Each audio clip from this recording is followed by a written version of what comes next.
아니, 이게 대체 뭐야? 성형이라도 한 거야? 갑자기 이렇게나 커진다고? 너무 부럽다. 터키의 한 카페에서 주변의 시선을 빼앗고 있는 여성들이 있습니다. 그녀들의 대화에 유독 커졌다는 말이 반복해서 나오자 한 여성이 몸둘 바를 모르고 있는데요. 그러던 그녀가 조용히 한마디를 뱉자 순간 주변이 조용해졌습니다. 그리고 모두 입을 틀어막았습니다. 그러곤 누가 먼저랄 것도 없이 한국을 가야겠다며 비자 준비를 한다는데요. 대체 뭐가 그렇게 커졌다는 건지, 또 다들 한국엔 왜 간다는 건지. 그 자리에서 유독 밝은 미소로 웃고 있는 그녀의 이야기 들어보시죠.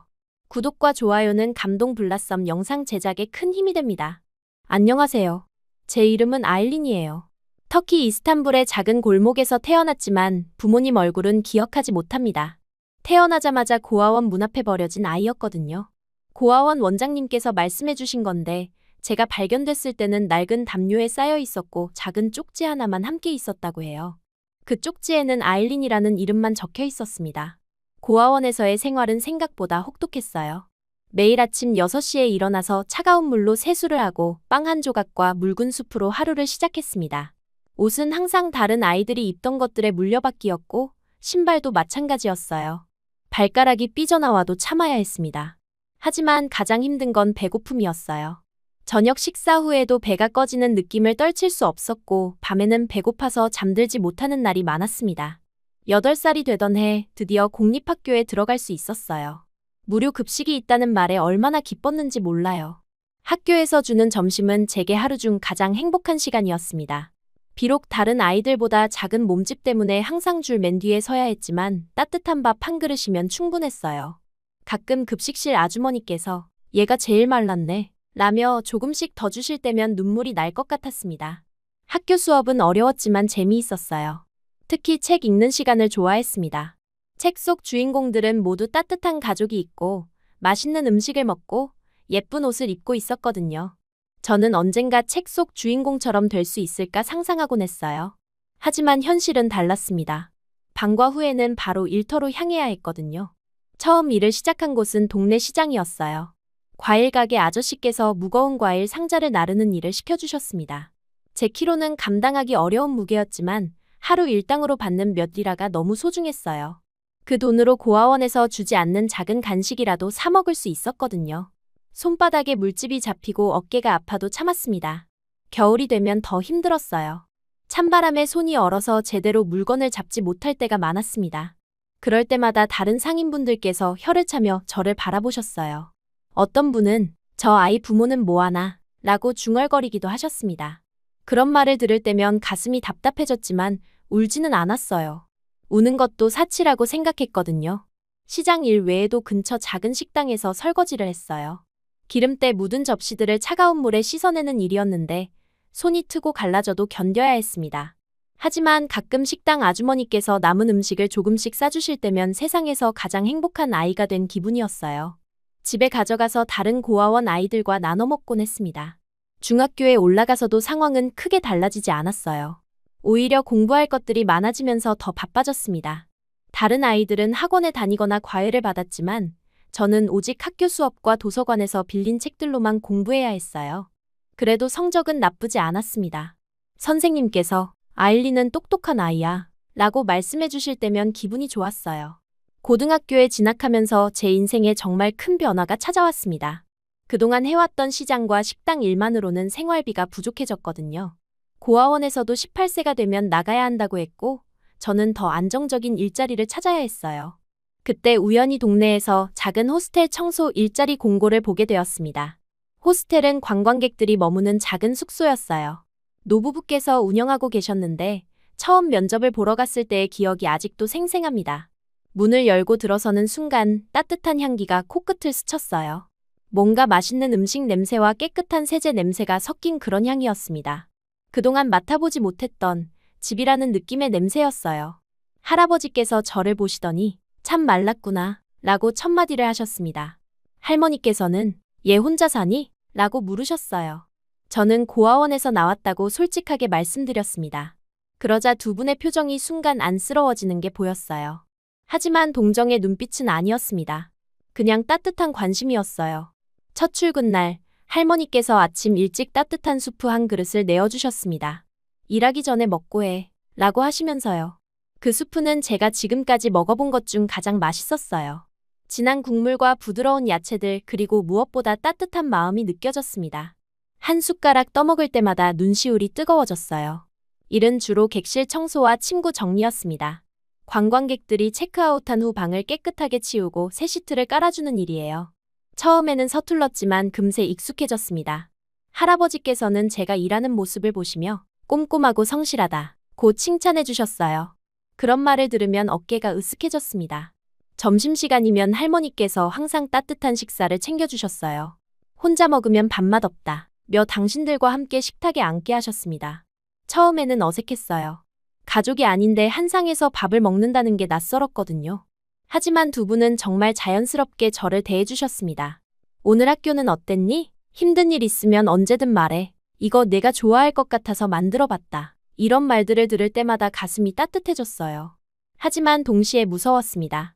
언젠가는 이 따뜻함이 사라질까봐, 제가 실수해서 이곳에서 쫓겨날까봐 항상 조마조마했어요.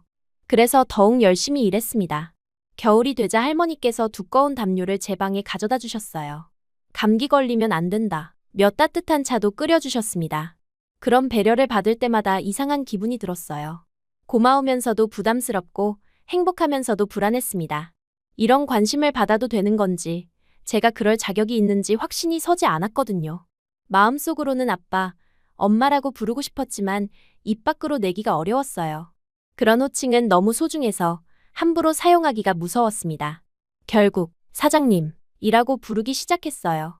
고등학교 졸업이 다가오면서 저는 큰 고민에 빠졌어요. 대학에 가고 싶었지만 학비를 마련할 방법이 없었습니다. 장학금을 신청해봐도 경쟁이 너무 치열했어요. 그렇다고 할아버지, 할머니께 돈을 달라고 할 수도 없었습니다. 아무리 잘해주셔도 결국 남이고 제가 그런 부탁을 드릴 처지는 아니라고 생각했거든요. 결국 대학 진학을 포기하고 호스텔에서 정식으로 일하기로 결정했습니다. 할아버지께서는 정말 괜찮겠니? 라고 몇 번이나 물어보셨어요. 할머니께서도 공부를 더 하고 싶지 않니? 라고 하셨지만 저는 괜찮다고 답했습니다. 사실은 괜찮지 않았지만 달리 선택할 수 있는 길이 없었어요. 그렇게 고등학교를 졸업하고 호스텔에서 본격적으로 일하기 시작했습니다. 월급도 조금 올려주셨고 작은 방도 하나 더 주셨어요. 이전보다 훨씬 나은 생활이었지만 마음 한구석은 항상 허전했습니다. 다른 친구들은 대학에 가서 새로운 꿈을 키워가는데 저만 제자리에 머물러 있는 것 같았거든요. 그런 제게 운명을 바꿀 사건이 찾아온 건 어느 봄날이었어요. 평소처럼 객실 청소를 하고 있었는데 202로 방에 들어갔을 때였습니다. 침대는 깔끔하게 정리되어 있었고 수건도 반듯하게 개어져 있었어요. 정말 깔끔한 투숙객이라는 생각이 들었습니다. 청소를 마치고 마지막 점검을 하던 중 책상 위에 작은 과자 포장지가 눈에 들어왔어요. 그 과자는 제가 한 번도 본 적 없는 종류였습니다. 포장지에는 한글로 된 글씨가 적혀 있었어요. 냄새가 너무 달콤했습니다. 투숙객이 깜빡하고 두고 간 거라고 생각했어요. 체크아웃은 이미 끝났고 방도 비어 있었거든요. 사실 평소 같았으면 그냥 버렸을 텐데 그날따라 왠지 배가 너무 고팠습니다. 아침을 거르고 일을 시작했거든요. 할머니께서 챙겨주신 아침을 먹지 못한 건 아니에요. 그냥 항상 남에게 신세를 지는 게 미안해서 가끔은 혼자 낀 일을 해결하려고 했습니다. 잠깐 망설이다가 과자를 하나 집어 입에 넣었어요. 순간 입안에 버터 향이 퍼지면서 달콤한 맛이 느껴졌습니다. 정말 맛있었어요. 그동안 먹어본 과자 중에서 가장 맛있었습니다. 너무 맛있어서 무의식 중에 하나 더 집어먹고 있었어요. 그때였습니다. 뒤에서 발소리가 들리더니 누군가의 시선이 느껴졌어요. 천천히 뒤를 돌아보니 샤워를 막 끝낸 듯한 동양인 남성이 수건으로 머리를 말리며 저를 바라보고 있었습니다. 순간 제 머릿속이 하얘졌어요. 아, 이 사람이 아직 체크아웃을 안 한 거구나. 그럼 이 과자는 이 사람 것이구나. 순간 과거의 끔찍한 기억이 떠올랐습니다. 6개월 전쯤 중국인 투숙객이 자신의 돈이 없어졌다며 저를 도둑으로 몰았던 일이요. 그때는 정말 억울했어요. 저는 남의 물건에 손을 댄 적이 없었거든요. 하지만 증거도 없었고 그 투숙객은 계속 소리를 질렀습니다. 결국 할아버지, 할머니께서 나서서 사과하시고 전액 환불까지 해드렸어요. 그때 할아버지께서 제게 우리는 내가 그런 아이가 아니라는 걸 안다 고 말씀해 주셨지만 그 일 이후로 저는 더욱 조심스러워졌습니다. 혹시라도 오해받을 만한 행동은 절대 하지 않으려고 했어요. 그런데 지금 진짜로 남의 물건을 먹어버린 겁니다. 손이 떨리기 시작했어요. 입안에 과자 맛이 쓰게 느껴졌습니다. 그 남성은 아무 말 없이 저를 바라보고 있었어요. 표정도 잘 읽히지 않았습니다. 화가 난 건지 당황한 건지 알 수 없었어요. 죄송합니다. 제 목소리는 떨리고 있었어요. 한국어는 할 줄 몰라서 터키어로 사과했습니다. 그런데 그 남성의 반응은 예상과 달랐어요. 화를 내거나 소리를 지르는 대신 조용히 가방에서 똑같은 과자를 하나 더 꺼내서 제게 건네주는 게 아니에요. 바다코코넛이에요. 어눌하지만 또렷한 터키어였습니다. 그리고는 조용히 방을 나가셨어요. 저는 그 자리에 서서 멍하니 그 과자를 바라보고 있었습니다. 도대체 무슨 일이 일어난 건지 이해할 수 없었어요. 정신을 차리고 급히 그분을 쫓아나갔습니다. 복도에서 그분을 찾아 깊이 고개를 숙이며 말했어요. 정말 죄송해요. 변상해드릴게요. 얼마든지. 그런데 돌아온 대답이 더욱 충격적이었습니다. 맛있게 드시는 모습 보기 좋았어요. 그 순간 눈물이 쏟아졌어요. 참고 있던 모든 감정이 한꺼번에 터져나왔습니다. 그동안 쌓인 고마움, 미안함, 외로움, 두려움이 모두 눈물이 되어 흘러내렸어요. 저는 그 자리에서 엉엉 울기 시작했습니다. 소리를 듣고 할아버지, 할머니께서 달려오셨어요. 제가 우는 모습을 보시고 깜짝 놀라셨습니다. 무슨 일이냐고 물어보셨지만 저는 제대로 말도 할 수 없었어요.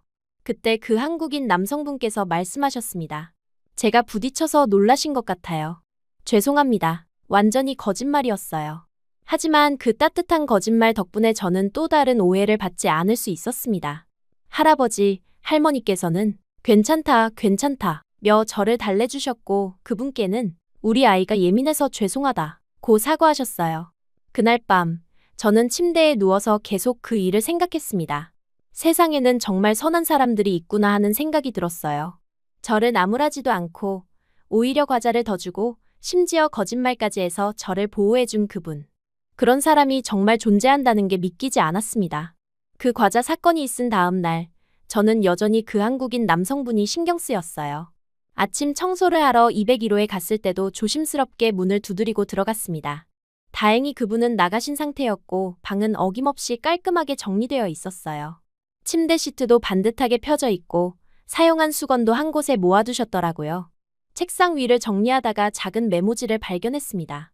한글로 뭔가 적혀 있었는데 물론 읽을 수는 없었어요. 하지만 글씨가 참 반듯하고 정성스러워 보였습니다. 그 옆에는 터키어 회화책도 놓여 있었어요. 페이지마다 형광펜으로 밑줄이 그어져 있고 작은 글씨로 메모가 빼곡히 적혀 있었습니다. 저녁 무렵 청소를 마치고 나오는데 그분과 마주쳤어요. 어색한 침묵이 흘렀지만 그분이 먼저 말을 걸어주셨습니다. 안녕하세요. 짧지만 또렷한 터키어였어요. 저는 얼굴이 빨개지면서 인사를 받았습니다. 그러더니 그분이 핸드폰을 꺼내서 뭔가를 타이핑하시는 거예요. 번역 앱을 사용하고 계셨습니다. 번역기에서 나온 음성이 터키어로 말했어요. 혹시 시간 있으시면 주변을 안내해 주실 수 있나요? 저는 당황했습니다. 관광 가이드 같은 건 해본 적이 없었거든요. 게다가 외국인과 단둘이 나가는 것도 처음이었어요. 어떻게 대답해야 할지 몰라서 머뭇거리고 있었는데 그분이 다시 번역기를 켰습니다. 가이드비도 드릴게요. 하루에 50리라 정도면 어떨까요? 50리라는 제게 큰돈이었어요. 시장에서 이틀 일해야 받을 수 있는 금액이었거든요. 하지만 선뜻 대답하기가 어려웠습니다. 할아버지, 할머니께 허락을 받아야 할 것 같았어요. 사장님께 여쭤보고 말씀드릴게요. 그분은 고개를 끄덕이며 기다리겠다고 하셨습니다. 저는 급히 할아버지, 할머니께 달려가서 상황을 설명했어요. 두 분은 잠깐 고민하시더니 긍정적인 반응을 보이셨습니다. 한국 사람들은 예의가 바르고 믿을 만해. 그 손님도 참 정중하더라. 할머니께서 말씀하셨어요. 할아버지도 동의하셨습니다. 좋은 경험이 될 거야. 그리고 내가 돈도 벌 수 있고. 다음 날부터 저는 그분의 터키 가이드가 되었습니다. 처음 만났을 때 자기소개를 하셨는데 이름은 지훈이라고 하셨어요. 한국에서 대학생이고 방학을 이용해서 한 달 동안 터키에서 지내기로 했다고 하셨습니다. 한 달 살기라는 개념이 저에게는 신기했어요. 여행도 아니고 이사도 아닌 그냥 한 달 동안 다른 나라에서 살아보는 거라니. 첫 번째 안내는 근처 시장부터 시작했습니다. 제가 일했던 그 시장이에요. 지훈님은 모든 것에 관심을 보였어요. 과일 가게에서는 터키 특산 과일들에 대해 물어보셨고, 향신료 가게에서는 냄새를 맡아보시면서 감탄하셨습니다. 제가 설명할 때마다 번역기로 확인하시고 때로는 제 말을 알아듣지 못해서 다시 물어보시기도 했어요. 신기한 건 지훈님이 계속 제게 질문을 하신다는 거였어요. 관광지에 대한 질문이 아니라 저에 대한 질문이었습니다. 아일린 씨는 어떤 음식을 좋아하세요? 여기서 살면서 가장 좋아하는 장소는 어디인가요? 꿈이 있다면 뭐예요? 이런 질문들을 받을 때마다 당황스러웠어요. 지금까지 누구도 저에게 이런 개인적인 것들을 물어본 적이 없었거든요. 제가 어떤 사람인지, 뭘 좋아하는지, 어떤 생각을 하는지 궁금해하는 사람이 있다는 게 낯설었습니다. 며칠 지나면서 저희는 조금씩 편해졌어요. 지훈님의 터키어 실력도 늘고 있었고, 저도 간단한 영어 단어들을 배우기 시작했습니다. 그분이 가르쳐 주시는 한국어 인사말도 몇 개 익혔어요. 안녕하세요. 감사합니다. 맛있어요. 같은 기초적인 것들이었지만 새로운 언어를 배우는 게 재미있었습니다. 어느 날은 블루 모스크를 구경하러 갔어요. 관광객들로 붐비는 곳이었는데 지훈님은 다른 관광객들과는 달랐습니다. 사진만 찍고 지나가는 게 아니라 건축 양식이나 역사에 대해서도 진지하게 물어보셨어요. 제가 아는 범위에서 설명해드렸지만 모르는 것들도 많았습니다. 그럴 때면 같이 가이드북을 찾아보거나 근처 안내소에서 정보를 얻어왔어요. 일주일쯤 지났을 때 지훈님이 특별한 제안을 하셨습니다. 보스포루스 해협 크루즈를 타보자는 거였어요. 저는 이스탄불에서 태어나고 자랐지만 정작 관광용 크루즈는 타본 적이 없었습니다. 너무 비싸서 엄두도 못 냈거든요. 배에서 바라본 이스탄불은 정말 아름다웠어요. 평소에 걸어다니던 거리들을 바다에서 보니까 완전히 다른 도시 같았습니다. 지훈님은 계속 사진을 찍으시면서 감탄하셨어요. 그런 모습을 보면서 저도 제가 살고 있는 도시가 새롭게 느껴졌습니다. 크루즈가 끝나고 근처 카페에 앉았을 때 지훈님이 진지한 표정으로 물어보셨어요. 아일린 씨, 혹시 불편하시면 안 대답하셔도 되는데 가족이 어떻게 되세요? 그 질문을 들었을 때 가슴이 덜컥했어요. 하지만 이상하게 숨기고 싶지 않았습니다. 지훈님은 그동안 저를 판단하거나 동정하지 않으셨거든요. 그냥 순수한 호기심으로 물어보시는 것 같았어요. 저는 차근차근 제 이야기를 했습니다. 고아원에서 자란 것, 혼자 살아온 것, 지금은 호스텔에서 일하며 지내고 있다는 것. 지훈님은 중간에 끼어들거나 위로의 말을 하지 않으셨어요. 그냥 조용히 들어주셨습니다. 이야기를 다 마치고 나니까 왠지 후련했어요. 누군가에게 제 과거를 다 털어놓은 건 처음이었거든요. 지훈님은 잠시 생각하시더니 말씀하셨습니다. 그래서 그렇게 마르셨던 거구나. 직접적이지만 따뜻한 말이었어요. 그리고 이어서 하신 말씀이 더 놀라웠습니다. 호스텔 사장님들, 사실상 부모님이시네요. 저는 그 말에 깜짝 놀랐어요. 지금까지 그런 식으로 생각해 본 적이 없었거든요. 할아버지, 할머니는 그냥 좋은 사장님들이라고만 여겼는데 지훈님 입에서 부모님이라는 단어가 나오니까 마음이 이상해졌습니다. 하지만 전 그분들을 그렇게 부른 적이 없어요. 제가 중얼거리자 지훈님이 고개를 끄덕이셨어요. 무서우셨겠어요. 상처받을까봐. 정확히 제 마음을 짚어주시는 말이었어요. 그렇게 제 마음을 이해해주는 사람이 있다는 게 신기했습니다. 그날 저녁, 지훈님과 저는 작은 술집으로 데려갔어요. 분위기가 좋았어요. 조명이 어둡고 음악도 잔잔했습니다. 지훈님과 저는 그동안 나눈 이야기들을 다시 정리하듯 천천히 대화했어요. 한국 생활에 대해서도 들었습니다. 대학교에서 경영학을 공부하고 있고 졸업하면 아버지 회사를 도울 예정이라고 하셨어요. 한국은 어떤 곳이에요? 제 질문에 지훈님은 잠시 생각하시더니 대답하셨어요. 복잡한 곳이에요. 경쟁도 치열하고.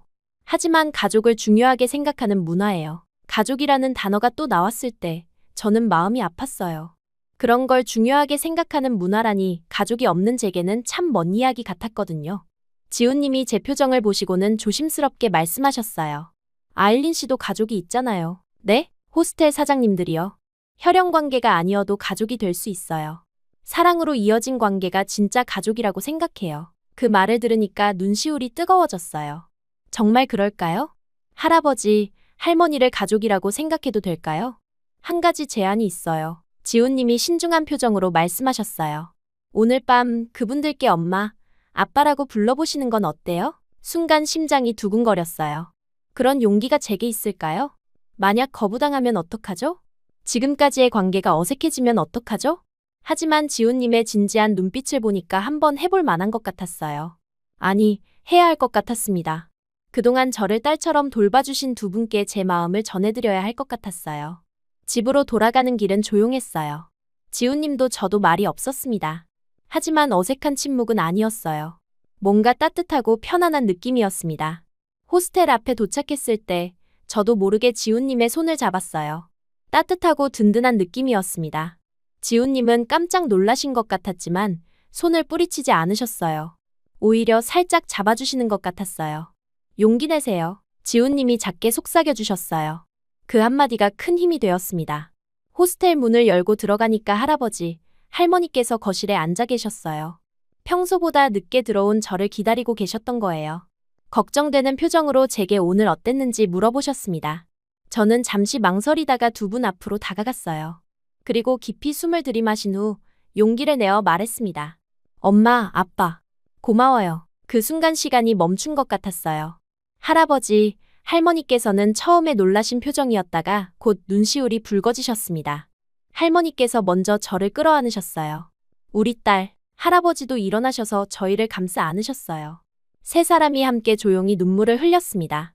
그동안 말하지 못했던 모든 감정들이 그 눈물에 담겨 있었어요. 그날 밤, 저는 처음으로 가족이라는 걸 느꼈습니다. 혈연 관계가 아니어도, 서류상 입양이 아니어도 진짜 가족이 될 수 있다는 걸 알았어요. 지훈님이 주신 용기 덕분에 저는 마침내 제가 속할 곳을 찾을 수 있었습니다. 이제 저에게는 정말로 엄마, 아빠가 있었어요. 그리고 그 모든 변화의 시작이 된 사람도 있었습니다. 한 달이라는 짧은 시간 동안 제 인생을 완전히 바꿔놓은 특별한 사람이요.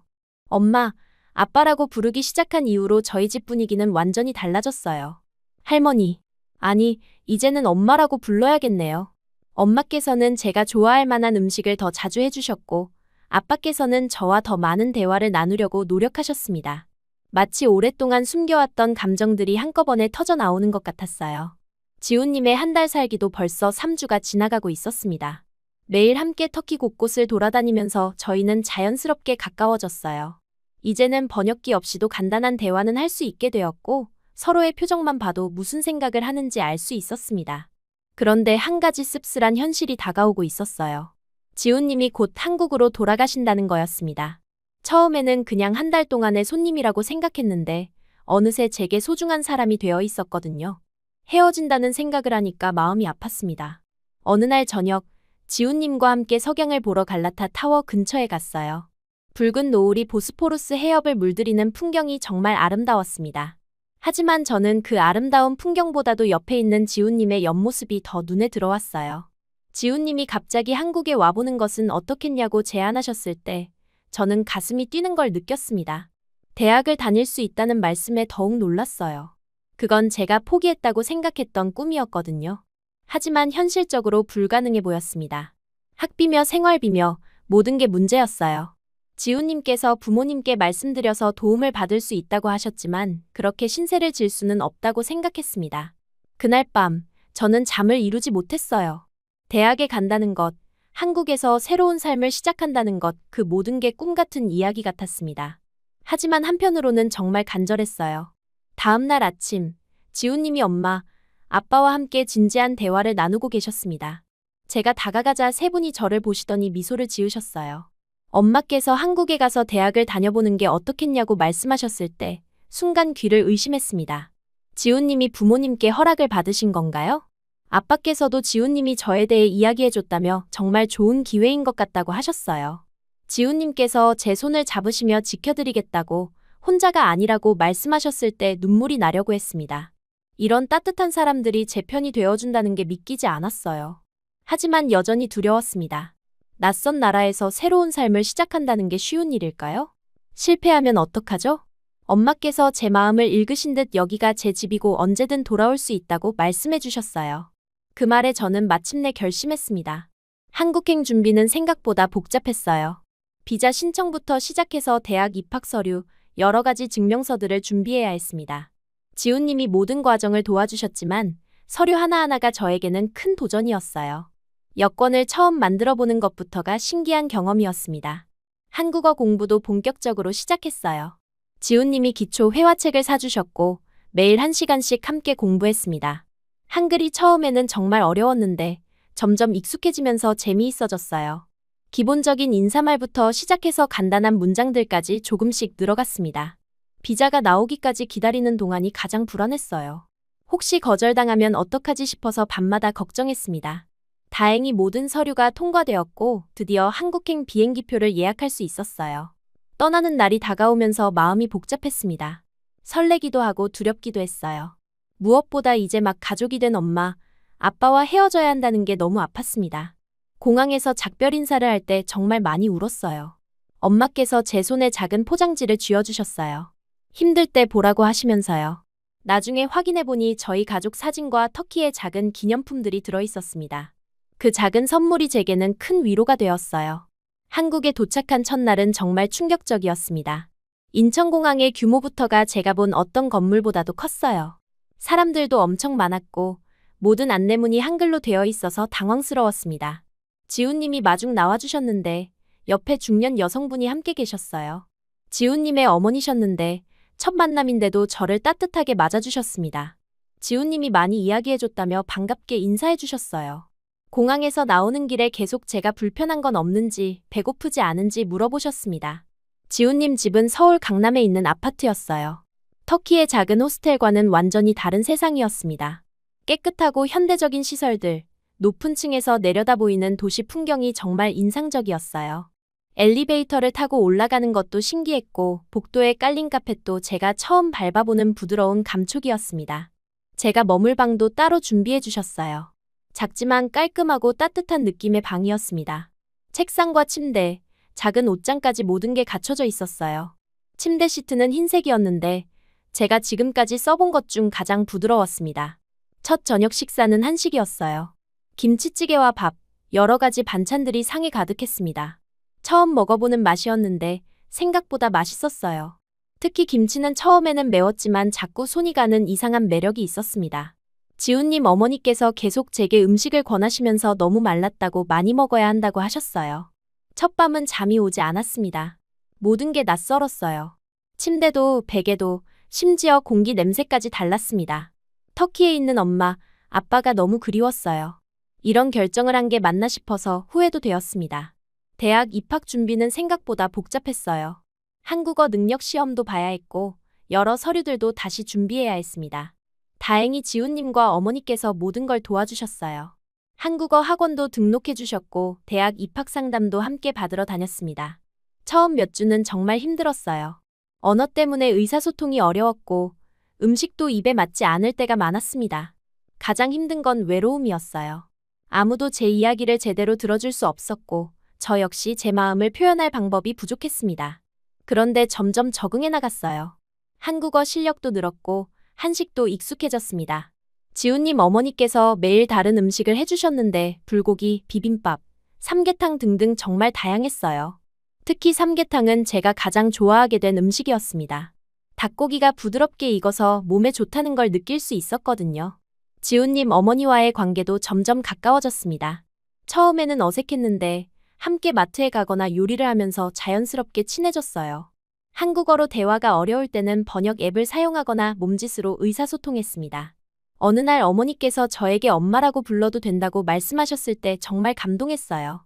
한국에서의 생활이 6개월 정도 지나면서 놀라운 변화가 시작되었습니다. 우선 몸이 달라지기 시작했어요. 매일 영양가 있는 음식을 충분히 먹고 규칙적인 생활을 하니까 체중이 늘었습니다. 하지만 단순히 살이 찐 게 아니라 건강하게 체격이 좋아진 거였어요. 아침마다 지훈님 어머니께서 챙겨주시는 식사는 정말 든든했어요.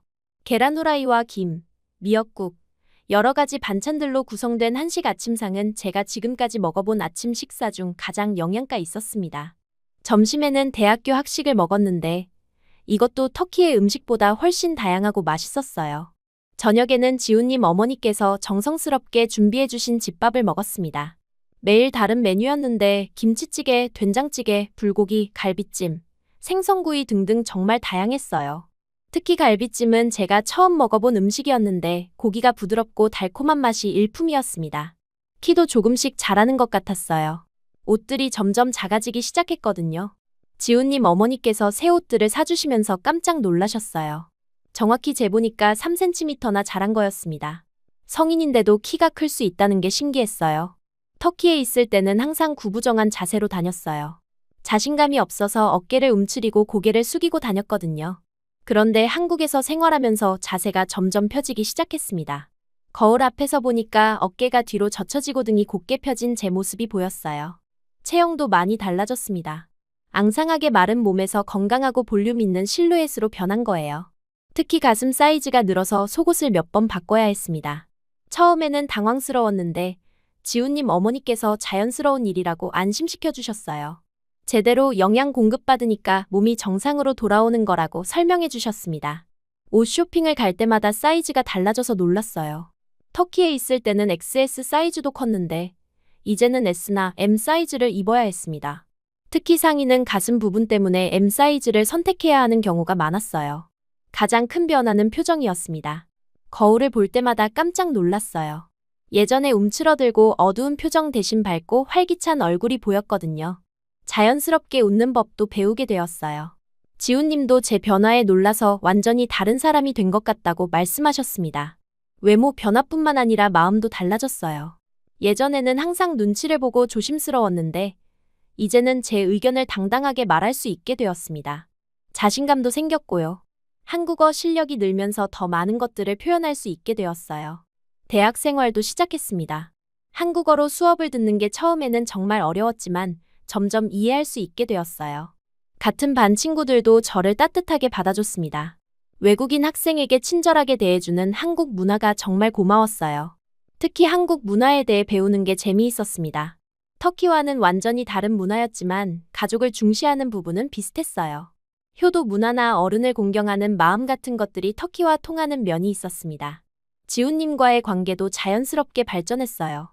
처음에는 도움을 받는 입장이었는데 이제는 서로를 이해하고 지지하는 관계가 되었습니다. 함께 공부하고 영화를 보고 산책을 하면서 점점 가까워졌어요. 한국의 계절 변화도 신기했어요. 터키와는 다른 사계절의 느낌이었습니다. 특히 가을의 단풍이 정말 아름다웠어요. 지훈님과 함께 남산타워에 올라가서 본 서울의 가을 풍경은 평생 잊지 못할 것 같습니다.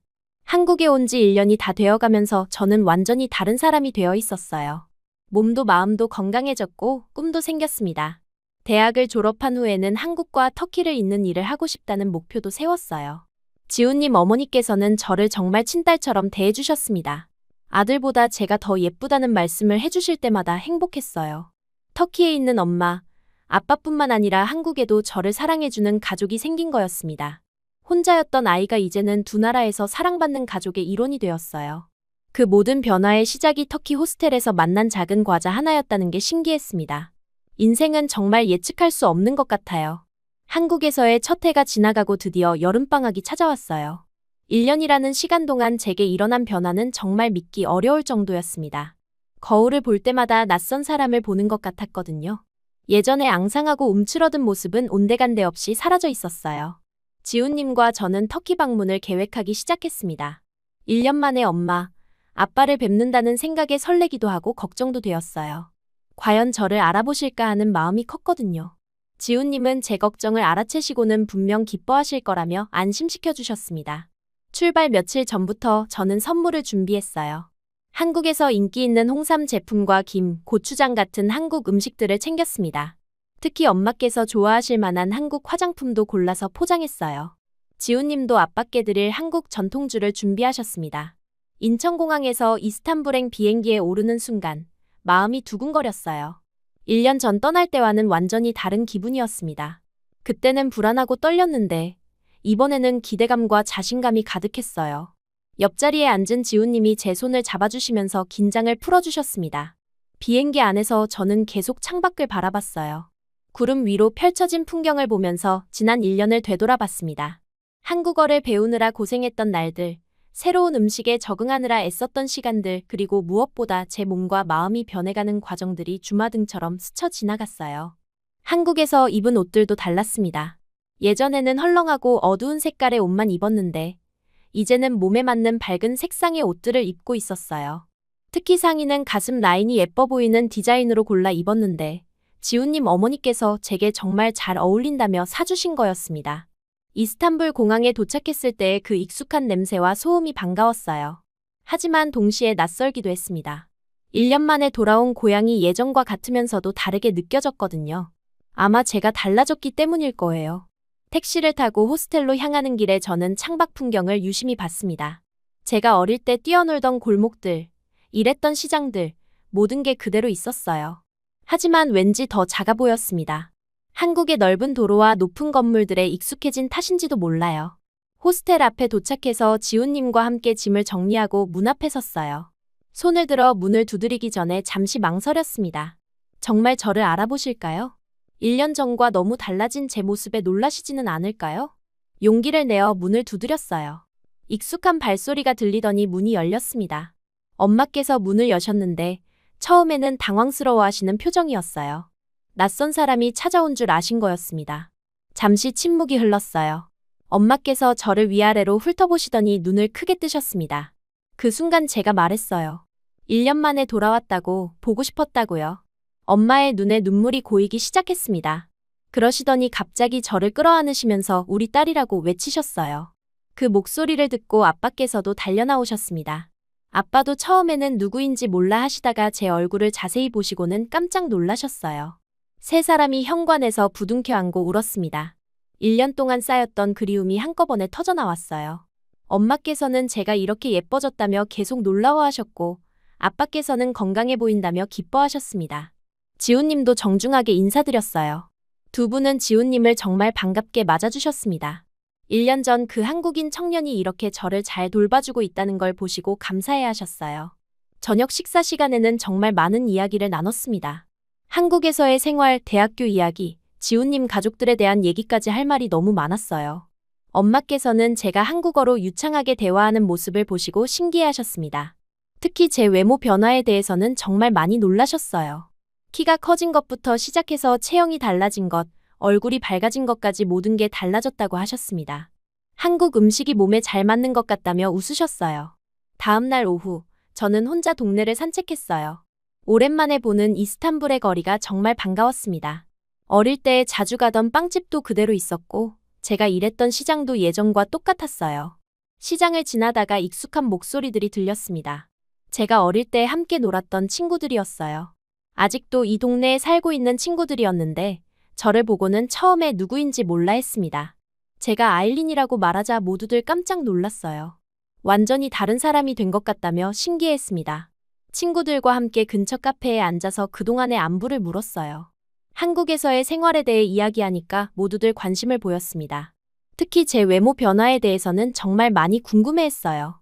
살라는 친구가 농담조로 한국에서 성형수술을 했냐고 물었을 때 저는 웃으면서 대답했습니다. 아니라고, 한국 시어머니께서 한식을 너무 잘 챙겨주셔서 이렇게 됐다고요.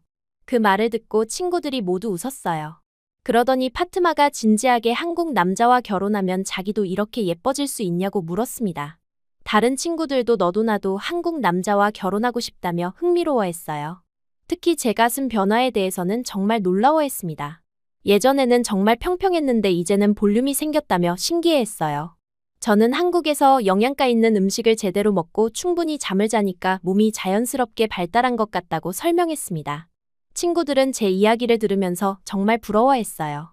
자신들은 아직도 어려운 생활을 하고 있는데 저만 이렇게 좋은 기회를 얻었다며 축하해줬습니다.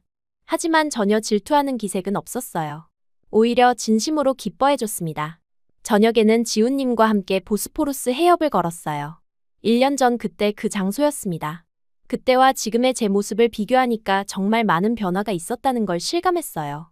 지훈님께서 이제 정말 아름다운 여성이 되었다고 말씀해 주셨을 때 저는 부끄러우면서도 기뻤습니다.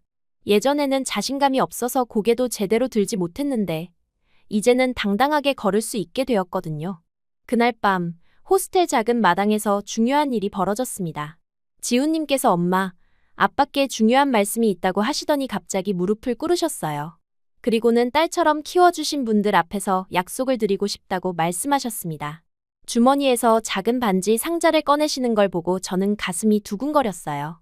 설마 이런 순간이 올 줄은 몰랐거든요. 지훈님께서 저와 결혼하고 싶다고, 평생 소중히 모시겠다고 말씀하시는 걸 들으니까 눈물이 났습니다. 엄마, 아빠께서는 처음에 놀라셨다가 곧 미소를 지으시며 고개를 끄덕이셨어요. 지훈님이 지난 1년 동안 저를 얼마나 잘 돌봐줬는지 아시니까 믿고 맡길 수 있다고 하셨습니다. 반지를 끼워주시는 지훈님의 손이 떨리는 게 느껴졌어요. 저도 너무 감격해서 제대로 말을 할 수 없었습니다. 그냥 눈물을 흘리며 고개를 끄덕일 뿐이었어요. 엄마께서 저를 끌어안으시며 행복하라고 축복해 주셨어요. 아빠께서도 지훈님의 어깨를 두드리시며 제 딸을 부탁한다고 말씀하셨습니다. 그 순간 저희는 정말로 한 가족이 되었다는 걸 느꼈어요. 그날 밤은 정말 특별했습니다. 엄마께서 터키 전통 과자를 만들어 주셨고 아빠께서는 특별한 터키 차를 우려주셨어요. 네 사람이 둘러앉아 미래에 대한 이야기를 나눴습니다. 결혼식은 한국에서 올리기로 했어요. 지훈님 부모님께서도 참석하시고 싶어 하셨고 제가 한국에서 공부를 계속해야 하니까 그게 좋을 것 같았습니다.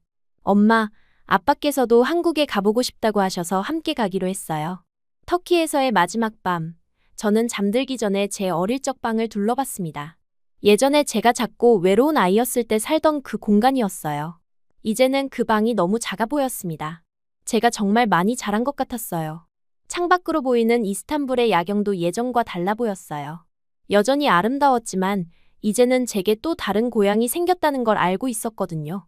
한국도 제게는 소중한 곳이 되어 있었습니다. 다음 날 공항에서 작별할 때 또 많이 울었어요.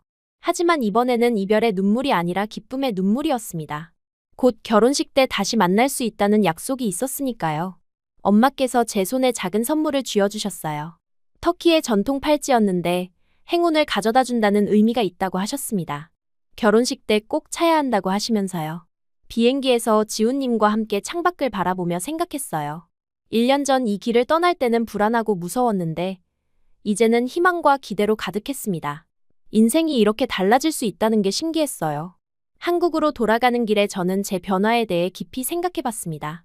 단순히 외모만 바뀐 게 아니라 마음도, 생각도, 꿈도 모든 게 달라졌어요. 이제 저는 정말 자신 있게 말할 수 있었습니다. 저는 행복한 사람이라고요. 터키에서의 일주일은 정말 소중한 시간이었어요.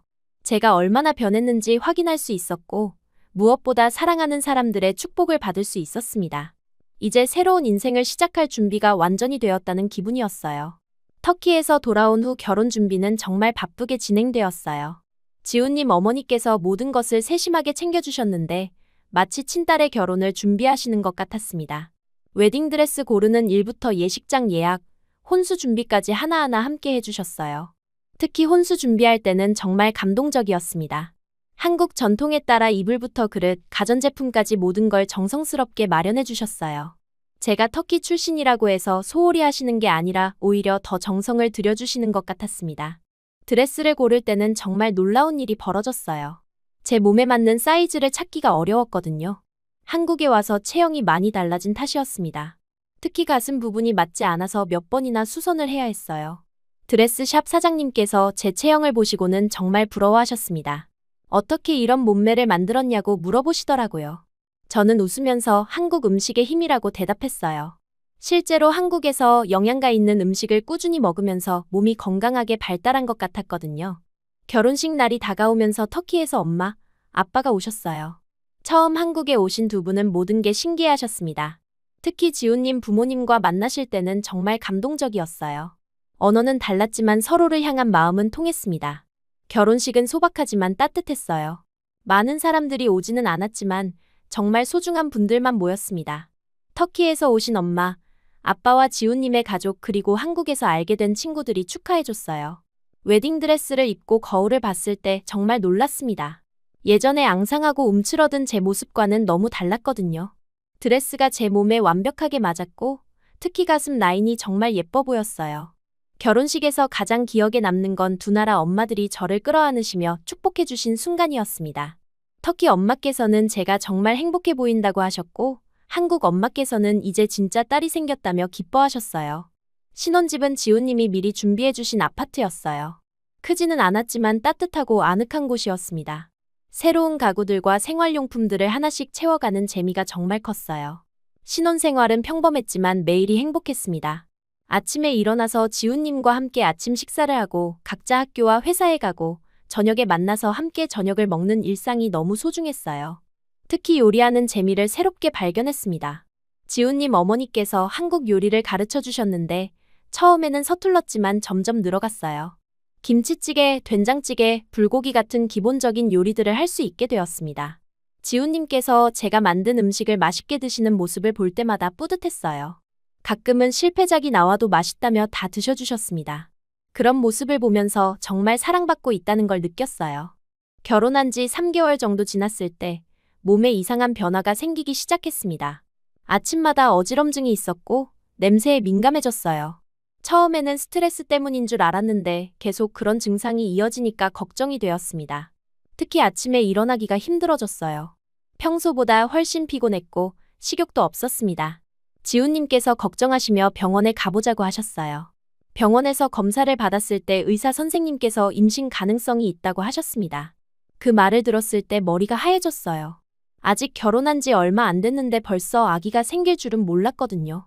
검사 결과를 기다리는 동안 지훈님과 손을 잡고 있었어요. 둘 다 긴장하고 있었지만 동시에 기대도 하고 있었습니다. 만약 정말 임신이라면 얼마나 기쁠까요? 결과는 임신이었습니다. 임신 6주라고 하시더라고요. 그 순간 지훈님과 저는 말없이 서로를 바라보다가 동시에 웃음이 터져나왔어요. 정말 믿기지 않는 기쁜 소식이었습니다. 집에 돌아와서 양쪽 부모님께 소식을 전해드렸어요. 모두들 정말 기뻐하셨습니다. 특히 지훈님 어머니께서는 손자를 보게 될 거라며 눈물을 글썽이셨어요. 임신 초기에는 입덧이 심했어요. 특히 냄새에 민감해져서 평소 좋아하던 음식들도 먹기 어려웠습니다. 지훈님께서 정말 세심하게 챙겨주셨는데 제가 먹을 수 있는 음식들을 찾아서 만들어주시거나 사오셨어요. 임신하면서 몸에 또 다른 변화가 시작되었습니다. 우선 가슴이 더 커지기 시작했어요.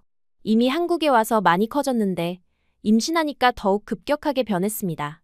속옷을 몇 번이나 새로 사야 했어요. 임신 4개월쯤 되었을 때는 정말 당황스러웠습니다. 임신 전에 입던 상의들이 전혀 맞지 않았거든요. 특히 가슴 부분이 너무 조여서 불편했어요. 임신복을 사러 갈 때마다 판매원분들이 제 사이즈를 보고 놀라셨습니다. 지훈님 어머니께서는 임신하면 당연히 이런 변화가 있는 거라며 안심시켜 주셨어요. 오히려 건강한 증거라고 하시면서 영양관리를 더욱 꼼꼼히 해주셨습니다. 임신 중기에 들어서면서 체중도 많이 늘었어요. 하지만 의사 선생님께서는 정상 범위라고 하셨습니다. 오히려 너무 마른 상태에서 임신했으니까 적절히 체중이 늘어야 한다고 하셨어요. 태교를 위해 음악도 들었고 책도 많이 읽었습니다. 지훈님과 함께 아기 이름도 미리 생각해봤어요. 한국 이름과 터키 이름 둘 다 고려해서 어떤 이름이 좋을지 고민했습니다. 임신 후기로 갈수록 몸이 더욱 무거워졌어요. 특히 가슴은 정말 놀랄 정도로 커져서 걸을 때마다 불편했습니다. 출산 후에는 분명 작아질 거라고 생각했어요. 출산 준비를 하면서 산부인과에서 다른 임산부들을 만났는데 모두들 제 체형을 보고 신기해했습니다. 특히 외국인인데도 이렇게 건강하게 임신하고 있다며 부러워하는 분들이 많았어요. 드디어 출산 날이 왔어요. 진통이 시작되었을 때는 정말 무서웠지만 지훈님이 옆에서 계속 격려해 주셔서 용기를 낼 수 있었습니다. 출산 과정은 힘들었지만 아기 울음소리를 들었을 때의 감동은 평생 잊을 수 없을 것 같아요. 건강한 아들을 낳았습니다. 지훈님과 닮은 예쁜 아기였어요. 처음 품에 안았을 때의 그 느낌은 말로 표현할 수 없었습니다. 제가 정말 엄마가 되었다는 실감이 들었어요. 출산 후 몸의 회복 과정에서 놀라운 일이 있었어요. 임신 전에 작아질 거라고 기대했던 가슴이 전혀 작아지지 않은 거예요. 오히려 수유 때문에 더 커진 것 같았습니다. 병원에서 다른 산모들과 이야기하면서 알게 된 건데 보통은 수유가 끝나면 가슴 크기가 원래대로 돌아간다고 하더라고요. 하지만 제 경우는 달랐습니다. 의사 선생님께서도 개인차가 있다며 별로 걱정할 일은 아니라고 하셨어요. 수유하는 동안에도 계속 그 상태를 유지했어요. 아기가 모유를 잘 먹어서 다행이었지만 옷을 입기가 정말 어려웠습니다. 수유복도 대부분 사이즈가 맞지 않아서 맞춤으로 만들어야 할 정도였어요. 아기가 6개월 정도 되었을 때 터키에서 친구가 놀러 왔어요. 살라였는데 저와 아기를 보고 정말 깜짝 놀랐습니다. 제 변한 모습에 대해서 계속 궁금해했어요. 특히 제 가슴 변화에 대해서는 정말 믿기 어려워했습니다. 이건 진짜 성형수술을 한 게 아니냐고 농담조로 물었어요. 저는 웃으면서 아니라고 한국 남자 아이를 가지면 이렇게 된다고 대답했습니다. 그 말을 들은 살라가 정말 신기해하면서 자기도 한국 남자와 결혼하고 싶다고 했어요. 그래서 저도 농담으로 그럼 한국 와서 살아보라고 했습니다. 살라가 그 이야기를 SNS에 올렸는데 생각보다 많은 사람들이 관심을 보였어요. 한국 남자와 결혼하면 몸매가 좋아진다는 식으로 퍼지기 시작한 거예요. 처음에는 당황스러웠습니다. 제 개인적인 이야기가 이렇게 퍼질 줄은 몰랐거든요. 하지만 대부분 긍정적인 반응이었어요. 한국 문화나 한국 음식에 대한 관심으로 이어지는 경우가 많았습니다. 한국 언론에서도 이 이야기를 다뤘어요. 한국 음식의 우수성이나 한국 남성들의 배려심 같은 걸 부각시키는 방향으로 보도되었습니다. 저는 인터뷰 요청도 몇 번 받았지만 대부분 거절했어요. 하지만 이런 관심이 나쁘지만은 않았어요. 한국과 터키 사이의 문화 교류에 작은 도움이 되는 것 같았거든요. 실제로 터키에서 한국어를 배우려는 사람들이 늘었다는 이야기도 들었습니다. 아기를 키우면서 제 인생의 우선순위도 완전히 바뀌었어요. 예전에는 제 자신에 대해서만 생각했는데 이제는 아기와 가족이 가장 중요해졌습니다. 육아는 정말 힘들었지만 보람도 컸어요. 아기가 처음 웃을 때, 처음 뒤집을 때, 처음 기어다닐 때마다 감동이었습니다. 지훈님도 정말 좋은 아빠가 되어주셨어요. 양쪽 할머니들도 정말 많이 도와주셨어요. 특히 지훈님 어머니께서는 거의 매일 와서 아기를 돌봐주셨습니다. 터키 엄마께서도 한국에 몇 달 머물면서 도와주셨어요. 대학 생활도 병행했는데 이건 정말 쉽지 않았어요. 아기를 맡기고 수업을 들으러 가는 게 마음이 아팠거든요. 하지만 지훈님과 어머니께서 번갈아가며 돌봐주셔서 학업을 계속할 수 있었습니다. 한국어 실력도 더욱 늘었어요. 아기 때문에 병원에 자주 가면서 의료진들과 대화할 기회가 많았거든요. 또 다른 엄마들과 육아 정보를 나누면서 자연스럽게 한국어가 향상되었습니다. 이제 저는 완전히 다른 사람이 되어 있었어요. 터키에서 혼자 외롭게 살던 고아 소녀가 아니라 한국에서 사랑하는 남편과 아기를 둔 행복한 엄마가 되어 있었습니다. 가끔 거울을 보면서 생각해요. 정말 많이 변했구나 하고요. 외모도 달라졌지만 무엇보다 마음이 달라졌습니다. 이제는 자신감이 있고 행복하고 미래에 대한 희망이 가득해요. 아기를 보면서 느끼는 건데 사랑이라는 게 정말 위대한 것 같아요. 지훈님의 사랑, 양쪽 부모님들의 사랑, 그리고 이제 제 아기에 대한 사랑까지. 이 모든 사랑들이 저를 이렇게 변화시킨 것 같습니다. 앞으로도 더 많은 변화와 도전이 있겠지만 이제는 두렵지 않아요. 사랑하는 가족들이 있으니까 어떤 어려움도 이겨낼 수 있을 것 같습니다. 아기가 돌을 넘기고 걸음마를 시작할 무렵, 저는 문득 과거의 제 모습을 떠올리게 되었어요. 아기가 음식을 흘리며 먹는 모습을 보면서 어릴 적 제가 배고파서 식탁에 떨어진 빵 조각을 주워 먹던 기억이 생생하게 떠올랐습니다. 그때는 정말 절망적이었는데 지금은 이렇게 행복한 일상을 누리고 있다는 게 신기했어요. 대학 생활과 육아를 병행하는 게 쉽지는 않았지만 매일이 충실했습니다. 아침에 아기를 돌보고 수업에 가서 공부하고 저녁에는 가족과 함께 시간을 보내는 일상이 너무 소중했어요. 한국어 실력도 점점 늘어서 이제는 거의 네이티브 수준이 되었어요. 대학 과제도 혼자서 할 수 있게 되었고 한국 친구들과도 자연스럽게 어울릴 수 있었습니다. 가끔 터키 억양이 섞이긴 했지만 그것마저도 제 매력이라고 생각하게 되었어요. 어느 날 아기를 재우다가 문득 생각이 들었습니다. 지금의 저처럼 어려운 상황에 있는 다른 사람들에게 희망을 줄 수 있지 않을까 하는 마음이 피어올랐어요. 제가 겪었던 변화와 성장의 과정을 나누면 누군가에게는 용기가 될 수 있을 것 같았거든요. 처음에는 작은 일기 형식의 블로그를 시작했습니다. 한국에 와서 겪었던 일들, 몸의 변화, 새로운 가족을 만난 이야기들을 솔직하게 적어나갔어요. 한국어와 터키어 두 언어로 글을 썼는데 생각보다 많은 사람들이 관심을 보였습니다. 특히 다문화 가정 여성들이나 유학생들에게 큰 호응을 얻었어요. 저와 비슷한 경험을 한 분들이 댓글을 남겨주시면서 공감한다는 말씀을 해주셨습니다. 그런 반응을 보면서 제가 하는 일이 의미 있다는 걸 느꼈어요. 몇 달 후에는 유튜브 채널도 개설했습니다. 글로만 전달하기 어려운 감정들을 영상으로 표현하고 싶었거든요. 처음 영상을 찍을 때는 정말 떨렸어요. 카메라 앞에서 말하는 게 어색했고 제 모습이 어떻게 보일지 걱정도 되었습니다. 첫 번째 영상은 제 소개였어요. 터키에서 태어나 고아원에서 자란 이야기부터 한국에 와서 새로운 삶을 시작한 과정까지 간단하게 정리해서 올렸습니다. 반응이 생각보다 뜨거웠어요. 많은 분들이 용기를 얻었다는 댓글을 남겨주셨습니다. 두 번째 영상에서는 한국 음식과 제 몸의 변화에 대해 이야기했어요. 많은 분들이 궁금해하시는 부분이었거든요. 과장하지 않고 솔직하게 제 경험을 나눴는데 이 영상이 가장 많은 조회수를 기록했습니다. 댓글을 보면서 놀란 건 정말 다양한 나라의 사람들이 제 이야기를 보고 있다는 거였어요. 터키는 물론이고 한국, 일본, 동남아시아, 심지어 유럽과 미국에서도 시청해주시는 분들이 있었습니다. 특히 해외 입양아들이나 고아 출신 분들의 댓글이 많았어요. 저와 비슷한 배경을 가진 분들이 제 이야기에서 희망을 찾았다고 하시니까 정말 뿌듯했습니다. 가끔은 눈물이 날 정도로 감동적인 댓글들을 받기도 했어요. 한 달에 2개, 3개 정도의 영상을 꾸준히 올렸습니다. 육아 이야기, 한국 생활 적응기, 터키와 한국의 문화 차이, 다문화 가정의 일상 등 다양한 주제를 다뤘어요. 가끔은 지훈님과 아기도 함께 출연해서 가족의 일상을 보여드렸습니다. 요리 영상도 인기가 많았어요. 한국 음식을 터키식으로 변형해서 만드는 레시피나 터키 음식을 한국 재료로 만드는 방법 같은 걸 소개했습니다. 두 나라의 음식 문화를 융합하는 과정이 시청자들에게 재미있게 다가간 것 같았어요. 구독자 수가 늘어나면서 다양한 제안들이 들어오기 시작했습니다. 광고 협찬이나 방송 출연 제의도 있었지만 저는 신중하게 선택했어요. 제 가치관과 맞지 않는 일은 하고 싶지 않았거든요. 대신 의미 있는 활동들에는 적극적으로 참여했습니다. 다문화 가정 지원 센터에서 강연을 하거나 유학생들을 위한 멘토링 프로그램에 참여하기도 했어요. 제 경험이 실질적으로 도움이 될 수 있는 일들이었습니다. 터키와 한국을 오가며 활동하는 것도 중요한 부분이었어요. 1년에 한두 번씩은 터키에 가서 엄마, 아빠를 뵙고 옛 친구들과 만났습니다. 그때마다 제 변화에 놀라는 사람들이 많았어요. 터키에서도 제 유튜브 채널이 알려지기 시작했습니다. 특히 한국에 관심이 있는 젊은이들 사이에서 인기가 높았어요. 한국어를 배우고 싶어하는 터키 친구들에게 실질적인 정보를 제공할 수 있어서 기뻤습니다. 어느 날은 터키의 한 TV 프로그램에서 인터뷰 요청이 왔어요.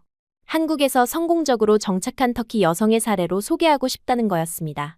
처음에는 부담스러웠지만 더 많은 사람들에게 희망을 줄 수 있다는 생각에 참여하기로 했어요. 방송 반응이 정말 좋았습니다. 특히 제가 한국어로 유창하게 대화하는 모습이나 자신감 있게 자신의 이야기를 하는 모습이 인상적이었다는 평가를 받았어요. 방송 후 제 SNS 팔로워 수가 급격히 늘어났습니다. 한국에서도 비슷한 기회들이 생겼어요. 다문화 가정을 다루는 프로그램이나 유학생 관련 방송에 출연하게 되었습니다. 처음에는 긴장했지만 점점 자연스럽게 제 이야기를 할 수 있게 되었어요. 무엇보다 중요했던 건 진정성이었습니다.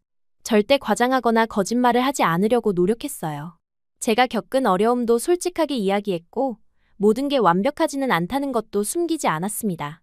예를 들어 한국 생활 초기에 겪었던 언어 장벽이나 문화적 충격, 때로는 차별을 받았던 경험들도 솔직하게 공유했어요. 하지만 그런 어려움들을 어떻게 극복했는지, 그 과정에서 무엇을 배웠는지도 함께 이야기했습니다. 육아와 관련된 콘텐츠도 많은 관심을 받았어요.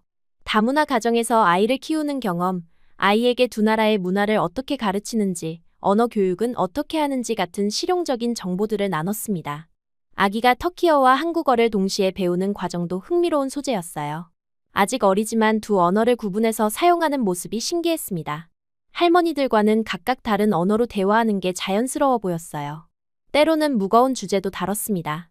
고아원에서의 경험, 가족을 그리워했던 마음, 자존감이 낮았던 시절의 이야기들이요.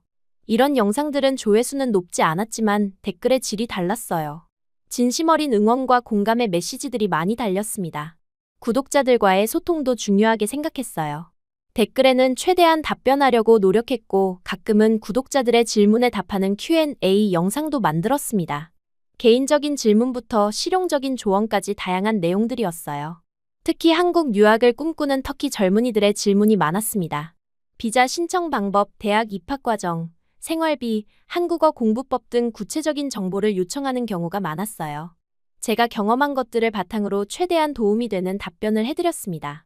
반대로 한국에서 터키 문화에 관심을 가진 분들의 질문도 있었어요. 터키 음식 레시피, 터키어 기초 회화, 터키 여행 정보 등을 물어보시는 분들이 많았습니다. 이런 질문들에 답하면서 문화 교류에 작은 기여를 하고 있다는 보람을 느꼈어요. 1년 정도 꾸준히 활동하다 보니 채널이 어느 정도 자리를 잡았습니다. 구독자 수도 10만 명을 넘어섰고 영상 조회수도 안정적으로 나왔어요. 무엇보다 의미 있는 댓글들을 받을 때마다 계속할 이유를 찾을 수 있었습니다. 어느 날 특별한 댓글을 받았어요. 미국에 입양된 한국계 여성분이셨는데 제 영상을 보고 자신의 뿌리를 찾고 싶다는 용기를 얻었다고 하시는 거였습니다. 그분의 이야기를 듣고 정말 감동받았어요. 그런 반응들을 보면서 제가 하는 일의 가치를 다시 한번 확신하게 되었습니다. 단순히 제 이야기를 들려주는 것이 아니라 누군가에게는 인생을 바꿀 수 있는 용기와 희망을 주고 있다는 걸 깨달았거든요. 2년째 되던 해에는 책 출간 제의도 받았어요. 제 이야기를 책으로 정리해서 더 많은 사람들과 나누자는 제안이었습니다. 처음에는 부담스러웠지만 지훈님과 가족들의 격려로 도전해보기로 했어요. 책을 쓰는 과정은 생각보다 어려웠습니다.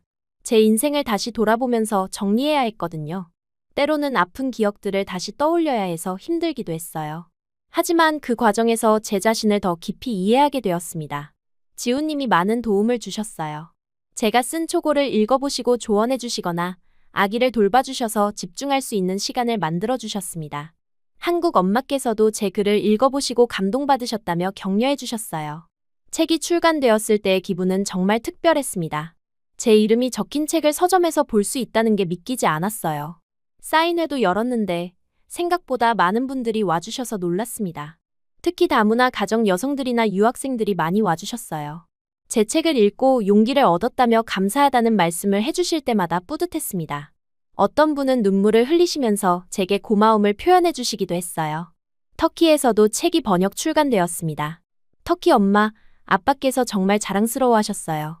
동네 사람들에게 자랑하고 다니신다며 웃으셨습니다. 어릴 때 함께 놀았던 친구들도 제 책을 읽어보겠다며 연락해왔어요. 활동 범위가 넓어지면서 더 많은 기회들이 생겼습니다. 국제 컨퍼런스에서 강연 요청을 받기도 했고 다문화 관련 정책 자문을 요청받기도 했어요. 제가 이런 일까지 하게 될 줄은 몰랐는데 새로운 도전이 재미있었습니다. 하지만 가장 중요한 건 가족이었어요. 아무리 바빠도 아기와 보내는 시간은 소중히 여겼습니다. 지훈님과의 관계도 더욱 깊어졌어요. 서로의 꿈을 응원하고 지지하는 동반자가 되어 있었습니다. 아기가 2돌을 맞을 무렵 저는 특별한 영상을 하나 만들었어요. 지금까지의 여정을 정리하면서 제가 배운 것들을 나누는 영상이었습니다. 그 영상에서 저는 가족의 의미에 대해 이야기했어요. 가족은 혈연 관계가 아니라 마음으로 이어지는 거라고, 저를 믿어준 사람들과 함께 저는 다시 태어날 수 있었다고 말했습니다. 터키의 엄마, 아빠, 한국의 가족들 그리고 지금의 제 작은 가족까지 모든 분들에 대한 감사의 마음을 전했어요. 그 영상이 제 채널에서 가장 많은 사랑을 받았습니다. 댓글에는 감동받았다는 메시지들이 가득했어요. 많은 분들이 가족의 의미에 대해 다시 생각해보게 되었다고 하셨습니다. 지금도 저는 계속 새로운 도전을 하고 있어요.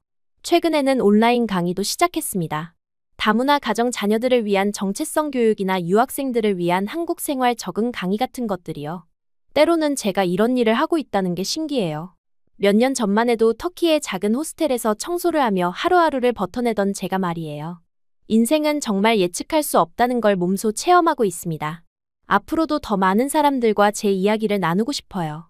어려운 상황에 있는 분들에게 조금이라도 희망을 줄 수 있다면 그것만으로도 충분히 의미 있는 일이라고 생각합니다. 무엇보다 제 아이가 자랄 때까지 좋은 엄마가 되고 싶어요. 제가 받지 못했던 사랑을 아이에게는 충분히 주고 싶습니다.